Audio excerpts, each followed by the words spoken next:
Est-ce que dans les études, le succès est directement lié au travail? Est-ce qu'il faut beaucoup travailler pour réussir? Ou est-ce qu'à l'inverse, il existe des méthodes ou des astuces qui permettent de réussir sans travailler? Alors on vous répète tout le temps qu'il faut travailler pour réussir. Mais si vous regardez autour de vous, vous voyez des élèves qui ont de bonnes notes sans apparemment travailler, et au contraire d'autres qui travaillent comme des fous pour des notes franchement moyennes. Vu sous cet angle, je reconnais qu'il n'est pas forcément évident de se motiver pour travailler. Mais je pense qu'il faut regarder les choses autrement. En particulier, examiner de plus près les élèves qui semblent réussir sans travailler. On peut les classer en trois groupes.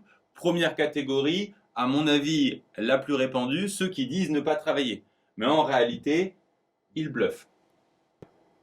Deuxième catégorie, les efficaces, eux sont hyper concentrés en classe et au final ça fait une énorme différence. Ils arrivent à faire 90% du boulot en classe, si bien que quand ils rentrent chez eux, forcément, ils n'ont plus grand chose à faire.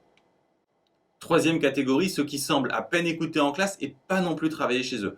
Il y en a un bon exemple dans cette vidéo. Qu'est-ce qu'il y a? Il y a un Non, problème? non, non, non, non, non, il n'y a pas de problème. Non.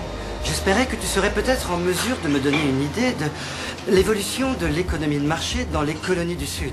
Moi, je soutiens que, préalablement à la guerre révolutionnaire, les modalités économiques particulières dans les colonies du Sud pouvaient être définies avec justesse par les termes de pré-capitalisme j'aimerais te dire un agraire. truc. C'est normal que tu soutiennes ça. Tu es un étudiant de première année, tu viens de finir le livre d'un petit historien marxiste, Pete Garrison probablement, et tu resteras convaincu jusqu'à ce que dans un mois tu lises James Lemon. Et là, tu soutiendras que l'économie en Virginie et en Pennsylvanie était animée d'un esprit d'entreprise tout à fait capitaliste, déjà en 1740. Et ça durera jusqu'à ce que l'an prochain, tu régurgites Gordon Wood et ses opinions sur la pré-révolution et son utopie et les effets bénéfiques au capital de toute mobilisation. Ceux-là, est-ce qu'on peut dire qu'ils ne travaillent pas? Si pour certains, ils réussissent sans effort à l'école, c'est que tout simplement, chez eux, ils s'intéressent à des sujets beaucoup plus compliqués que ce qu'on voit en classe. D'une certaine façon, ce sont peut-être eux qui travaillent le plus, même si c'est par plaisir, sur leur temps libre. Bref, entre les beaux parleurs, les efficaces et les autodidactes, on peut dire que la réussite sans travail est un mythe. Il n'y a pas de miracle.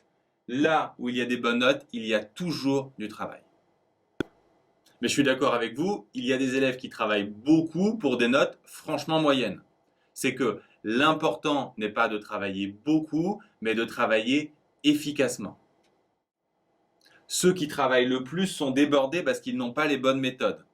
En fait, les élèves qui travaillent avec des méthodes vraiment efficaces sont très rares, comme le confirme Stanislas Dehaene, spécialiste du cerveau et des questions d'apprentissage. La série de vidéos qui va suivre, qui s'appuie entre autres sur les travaux de Stanislas Dehaene, a un but très simple. Vous révélez les erreurs de méthode à ne plus faire et vous proposez des méthodes plus efficaces pour ne plus perdre votre temps et votre énergie.